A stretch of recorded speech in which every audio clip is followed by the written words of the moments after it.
Hello everybody, and welcome to Mile ADV, a beginner's guide to adventure motorcycling. In today's video, we're continuing our part 2 series on how to choose your very first adventure bike. So let's get started and figure out how to help you choose your very first adventure bike.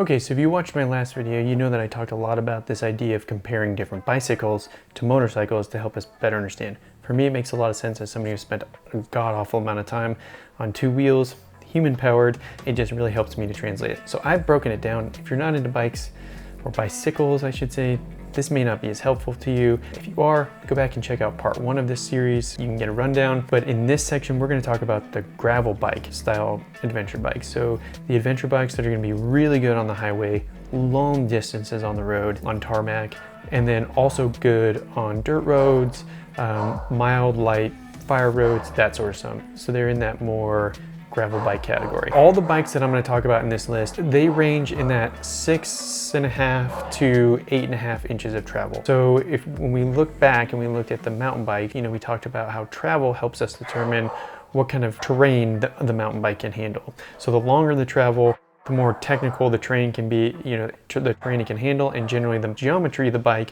is also going to be suited to match the longer travel. I think the king of the gravel bike category is going to be just the BMW 1250 GS. I think it's the quintessential adventure bike. When it comes to off-road ability, take the BMW 1250 GS if you're a really skilled rider, but I feel for us as brand new riders, it's gonna provide amazing comfort. It is gonna be really good off-road. I think it'll make up for a lot of our shortcomings. It's just a little more expensive. But for me, I feel like this is the #1 for an entry-level rider, well-balanced bike with the Boxster engine sticking on the side. You can't really beat it. Number 2, and obviously I'm biased, is the KTM Super Adventure S and not the R. I feel like the R is like a dirt bike on steroids here, and I'm biased on the KTM Super Adventure S when it comes to price, performance, everything I wanted to do. And as somebody who wanted an adventure bike in the gravel bike series, the KTM Super Adventure S is just where it's at.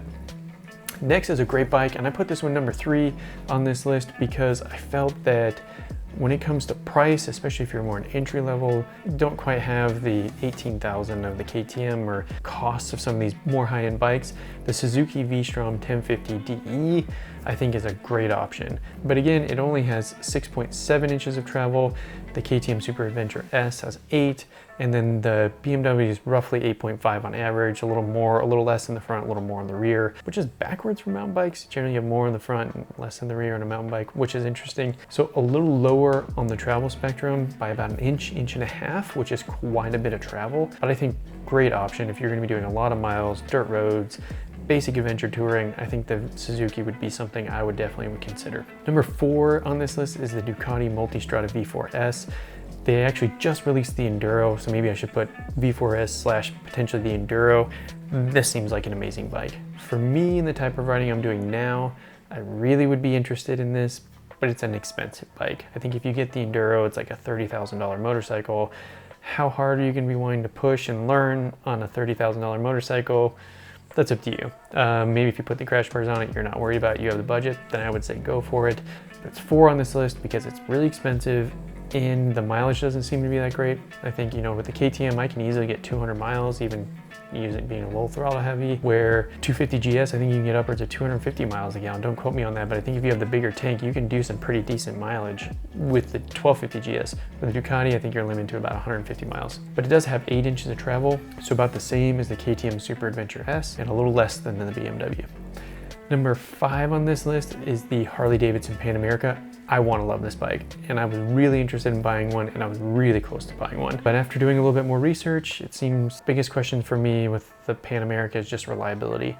If you want to take your bike on long routes and long weekends and do some adventuring, you got to know that it's gonna be able to get you back home. There seems to be some reliability issues there. I think they're doing some great things with the adaptive ride height. So if you're not familiar with what that is, when you come to a stop, the bike lowers. So it makes it easier for you to flat foot the bike, especially if you're short like me. The special edition comes with a lot of cool stuff. And then also No valves, you don't have to adjust the valves on the bike, so that your maintenance cost should potentially be lower. So I'm giving the Harley some time. It may move up to number 1 in this list eventually, you know, when they come out with version 2. 7.5 inches of travel, a little less than the KTM, but everybody has ridden it. When it's riding, it seems to do amazing off-road, great power, a lot of great features. Reliability was just a question for me, so it's a little lower on this list. And last but not least, this is a super unique bike, not quite the leaner bike like all these other bikes are. It's in that 850, 900cc range, and that's the Moto Guzzi V85 TT. This is a super cool looking bike, air-cooled V-twin that sticks out on the sides. Doesn't have like a lot of power, but enough for some touring. It only has 6.7 inches of travel, so it's on the shorter spectrum of all of these bikes, more like the Suzuki V-Strom. But if you're like me and you're looking for something different, you don't want to be just another 1250 GS out on the road, I think this would be a super cool bike. Haven't really heard anything about reliability on it. It looks super unique, so that's why I included it on here as something else to consider.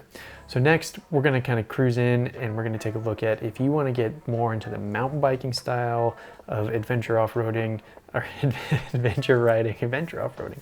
If you wanna get more into the adventure off-roading side of things, less highway and long touring, what are some bikes you should consider? Okay, so now we're getting into our mountain bike category of adventure bikes. So if you're looking for something that's far more off-road capable and you're willing to sacrifice on-road riding capability, these are definitely going to be the bikes for you. They're generally also probably going to be a little bit lighter as well. A lot of these are kind of more in that 700 to 900 range, which makes them a little bit more nimble.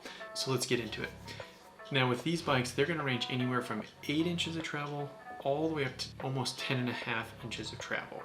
And so I'm going to start with number 1. This is a low-cost bike, but if you watch the Itchy Boots YouTube channel that really got me interested in adventure bike riding, you know this bike can go anywhere. She's ridden this thing from the tip of South America to Alaska, done some amazing things with it, and that's the Honda CRF 300 Rally. It is basically a small dual sport bike, but it can go anywhere. You know, you can pick one of these up, I think, for $5,000 to $6,000, I think. Maybe I'll drop a link in the below, note below what the actual cost is, but they're relatively inexpensive. You can kit them out. Honda reliability. Honda's just known for its reliability. So number 1 is just the Honda CRF 300 Rally. We've seen what this thing can do. Lots and lots of travel. Clearly super capable and can go anywhere. Number 2, I have the KTM 890R.